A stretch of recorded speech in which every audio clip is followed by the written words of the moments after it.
다시 한번 같이 봉독해 보겠습니다.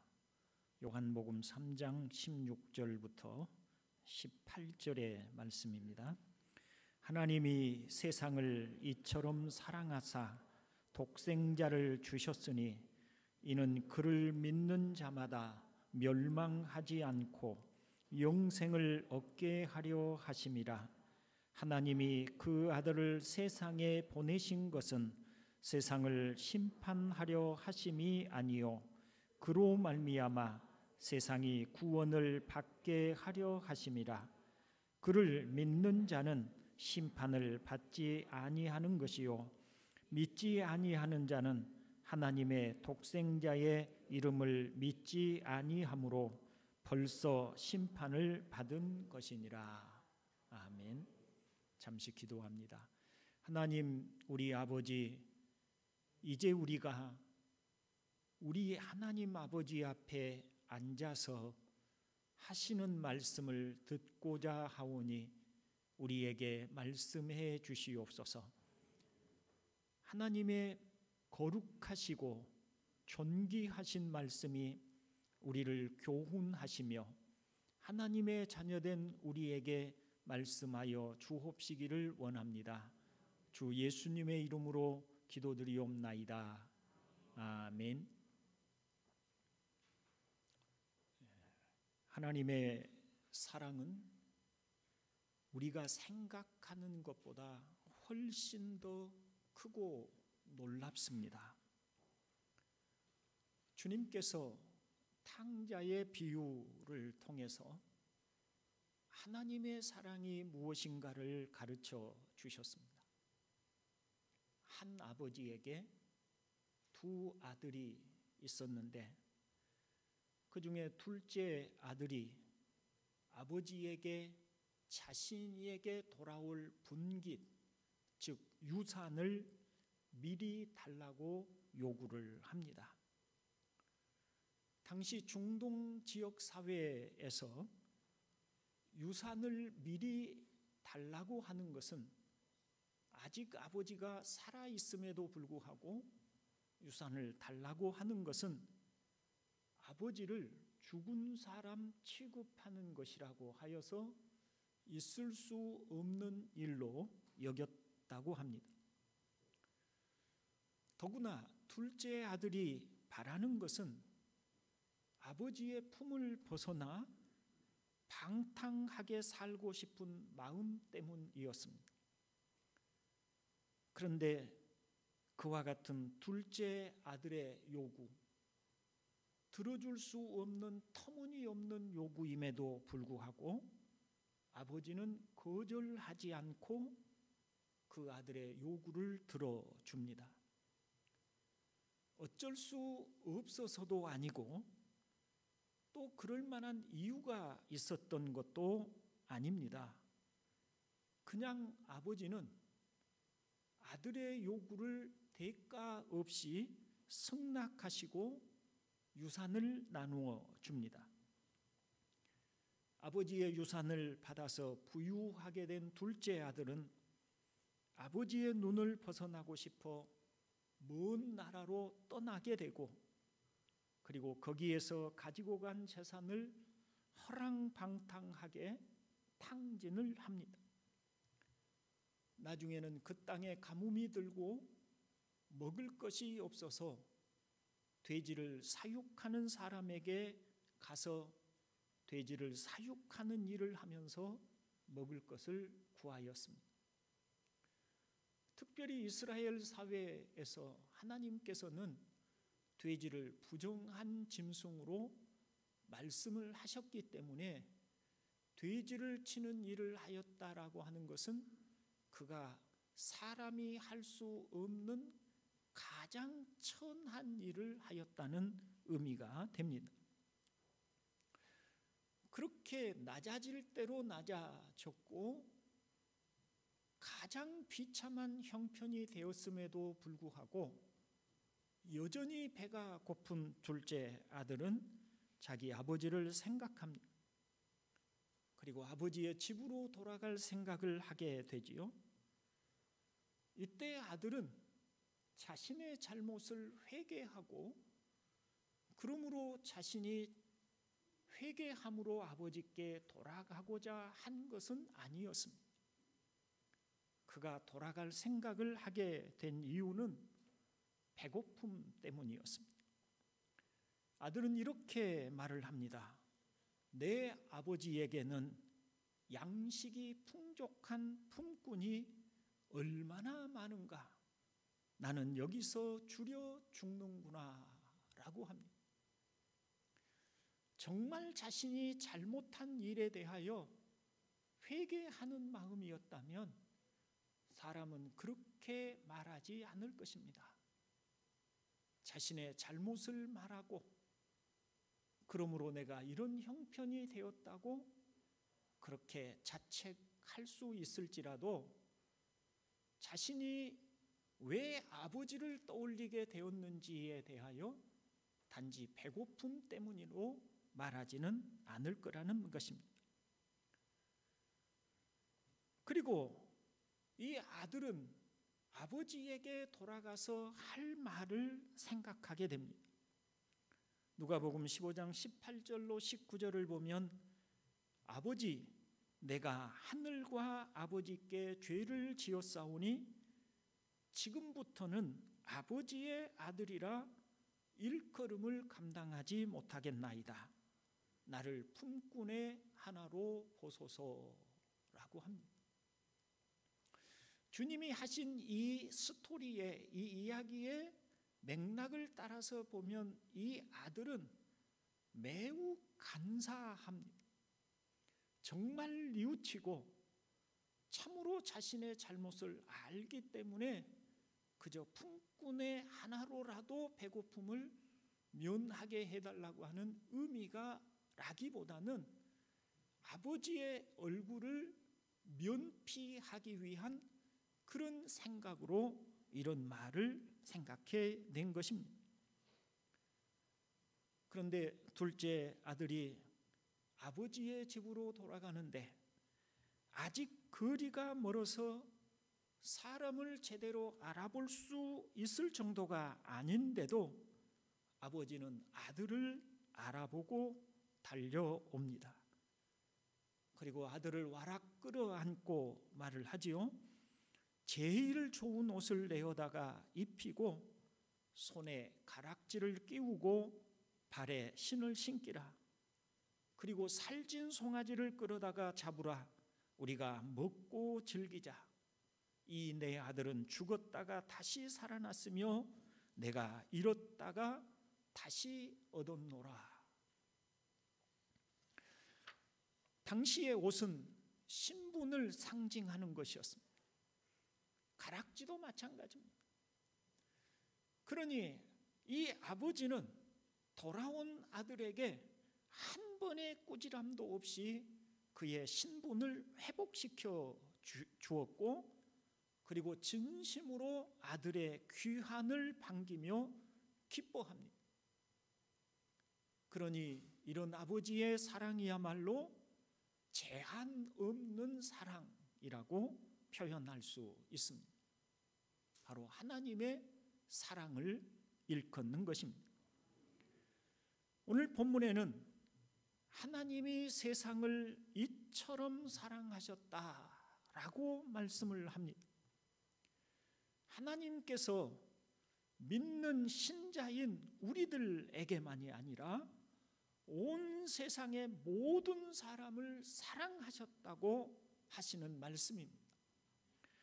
온 우주를 창조하신 하나님의 마음은 우리의 생각 이상으로 한계가 없이 넓고 깊고 크심을 보여주는 말씀인 것입니다. 하나님이 세상을 그리고 세상의 모든 사람을 사랑하신다는 것을 어떻게 믿을 수 있겠냐고 말할 수도 있습니다. 그것을 우리는 이렇게 설명해 볼 수 있습니다. 하나님은 세상을 오래도록 참으셨다는 것입니다.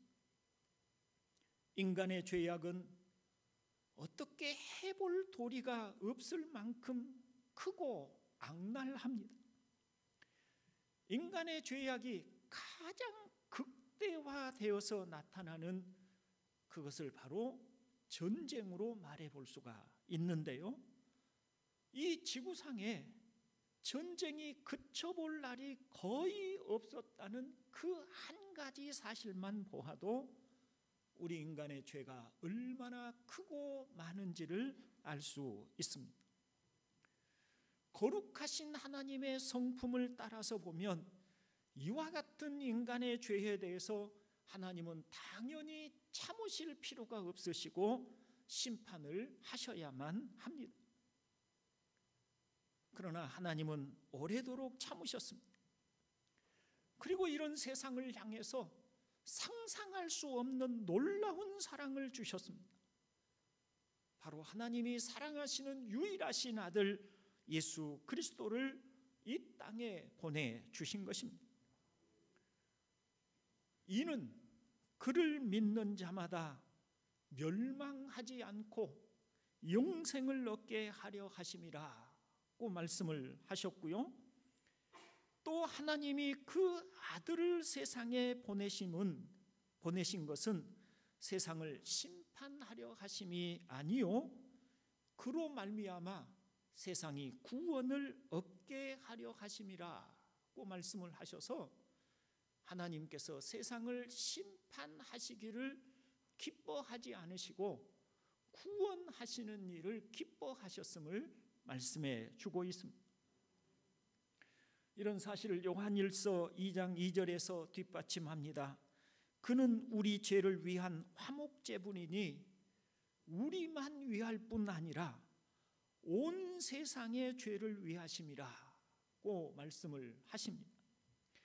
말하자면 하나님의 사랑은 제한적이지 않고 모든 사람을 향하여 온 세상을 향하여 열려 있다는 것입니다.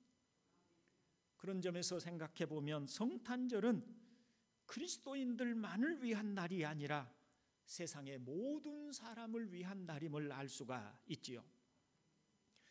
그럼에도 성탄절은 우리 그리스도인들에게 더욱 각별한 의미가 있습니다.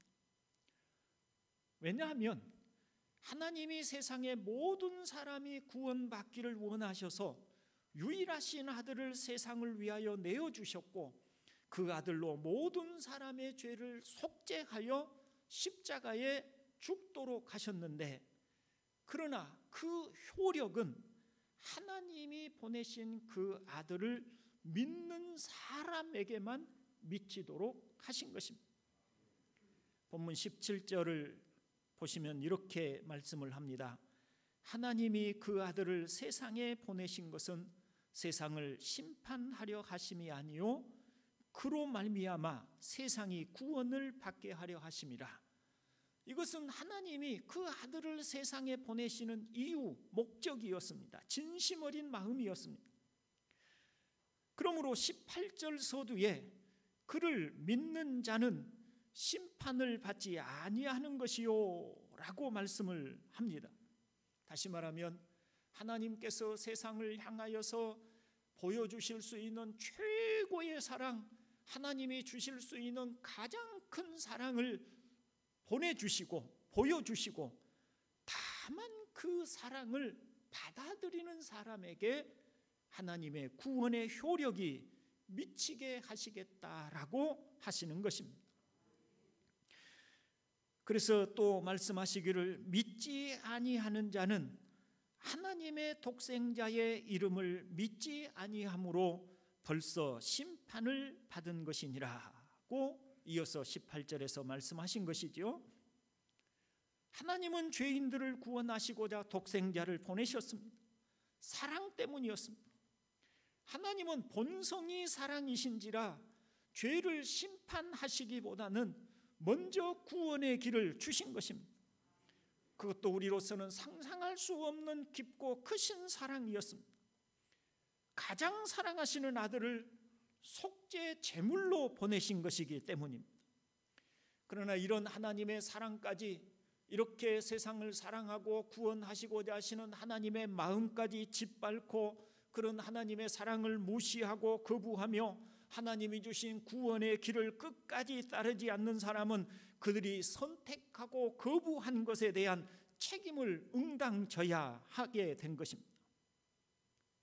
그런데 우리는 그와 같은 하나님의 사랑을 받아들이고 영접하여서 구원을 받고 심판을 받지 아니하게 되었으니 우리 그리스도인들에게는 성탄절이 더욱 뜻깊은 날이 된 줄로 믿습니다. 죄로 인하여서 헤벨, 즉 바람을 잡으려는 것과 같이 허무하고 헛된 삶을 살아야 했던 우리가 예수 그리스도를 통하여 성탄절에 오신 그리스도를 통하여 영생을 얻게 되었습니다. 그러니 여러분, 저와 여러분들에게 사람의 몸을 입으시고 우리 죄를 속죄하기 위해서 이 땅에 오신 예수님이야말로 각별한 의미가 있는 날이 되는 줄로 믿습니다. 더 나아가서 우리는 그리스도의 십자가를 통하여 하나님의 사랑을 더욱 알게 됩니다. 성경은 한결같이 예수님께서 생명의 주관자가 되심을 말씀을 합니다. 요한복음 1장에 보면 예수님 안에 생명이 있다고 말을 합니다. 4절에 그 안에 생명이 있었으니 이 생명은 사람들의 빛이라고 말씀을 하셨습니다.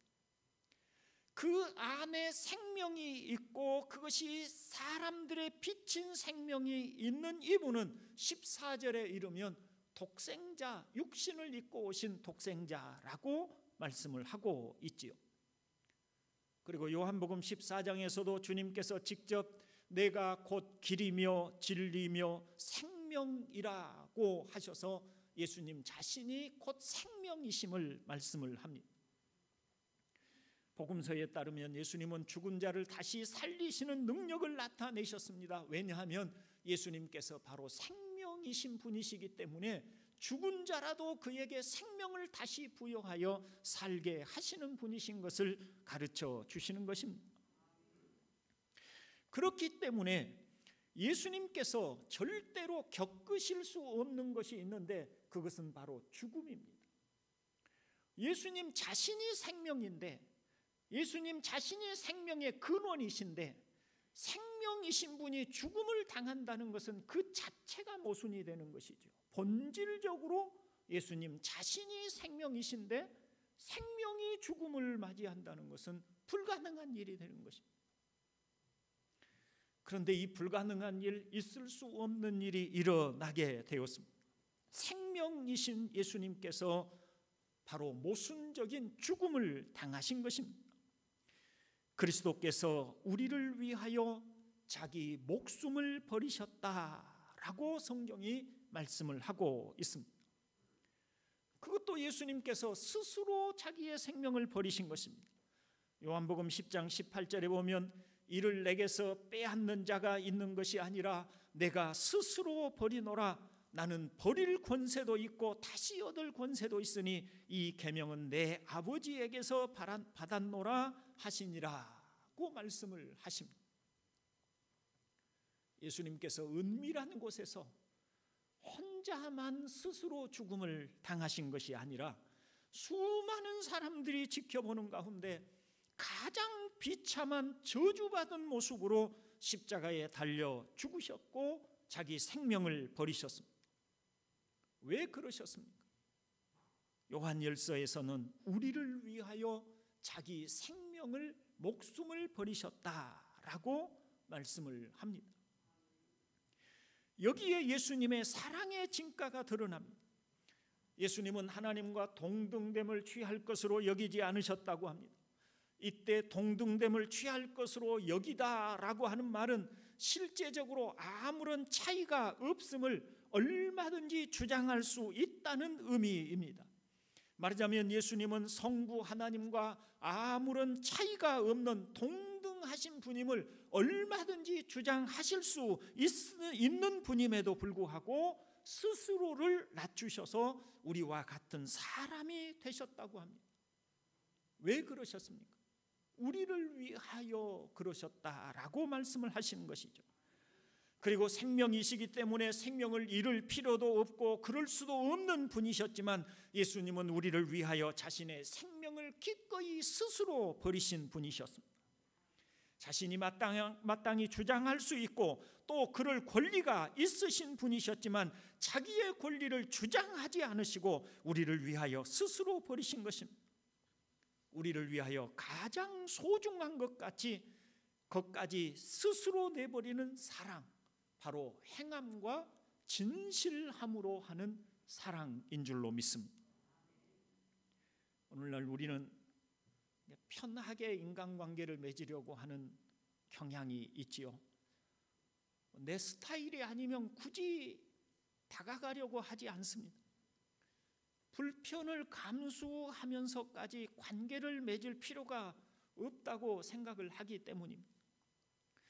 스스로 에너지를 굳이 관계하지 않아도 될 사람에게 낭비하고 싶지 않아 합니다.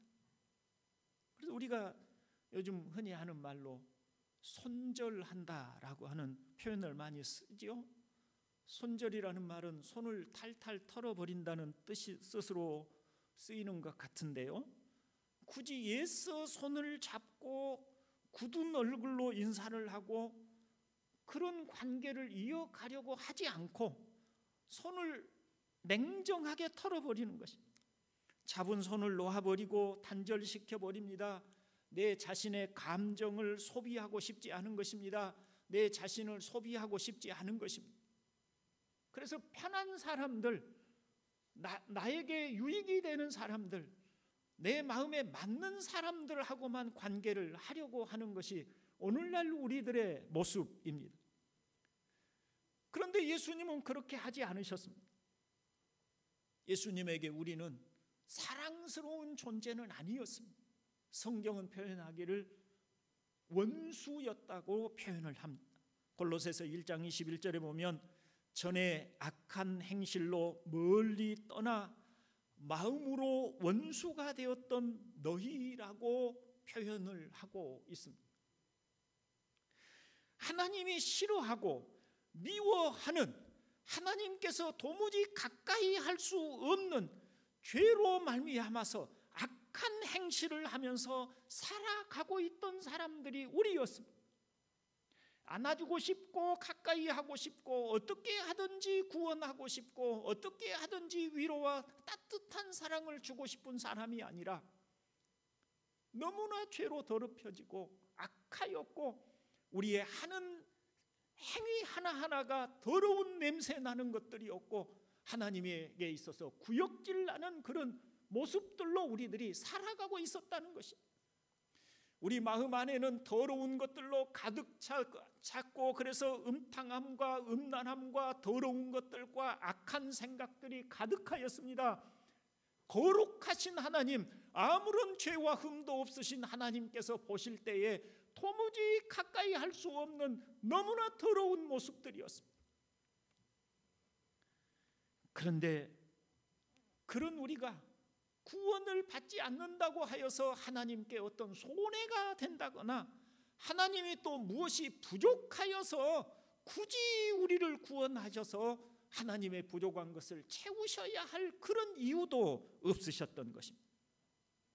사도행전 17장 25절에서 또 무엇이 부족한 것처럼 사람의 손으로 섬김을 받으시는 것이 아니니 이는 만민에게 생명과 호흡과 만물을 친히 주시는 이심이라고 하셔서 하나님에게는 그러실 만한 아무런 이유가 없습니다.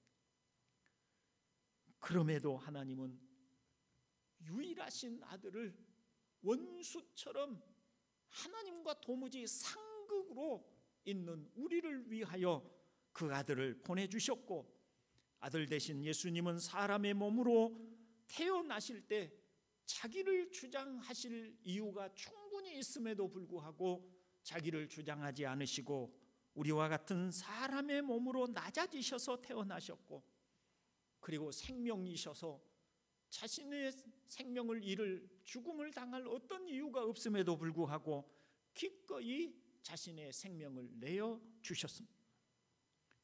무엇 때문입니까? 사랑 때문입니다. 이것이 성탄절이 우리에게 주시는 큰 의미인 줄로 믿습니다. 동산교회 형제 여러분, 금년 성탄절에 우리를 사랑하시는 하나님의 크고 놀라운 사랑을 깊이 깨닫기를 주님의 이름으로 축원을 드립니다. 또한 자신의 모든 것을 깨트려 우리를 위하여 내어주시기 위해서 어린 아기로 이 땅에 오신 예수님의 사랑을 깨달을 수 있기를 바랍니다. 그 사랑이 우리의 마음을 울리고 그 사랑 때문에 오늘도 살아갈 힘을 얻는 성도가 되기를 주님의 이름으로 축원을 드립니다. 아멘. 기도합니다. 자비로우신 아버지 하나님, 우리를 위하여 한없는 은혜를 베풀어 주셔서 그 큰 사랑으로 사람의 몸을 입고 이 땅에 어린 아기로 오셨으며 십자가에서 우리를 위한 대속의 제물이 되셔서 자신의 몸으로 우리 죄값을 대신 치루어 주신 그 크신 사랑과 은혜를 감사를 드립니다. 2022년 마지막 주일을 성탄절로 하나님 앞에 보내게 되었사온데 아버지여, 1년 동안 저희들에게 베푸신 은혜도 감사하며 또 성탄절을 통해서 우리에게 주신 큰 사랑을 다시 한번 돌아보게 하여 주시니 감사합니다.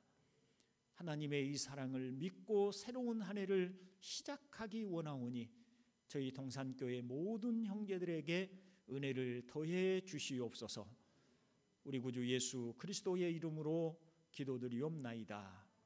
아멘.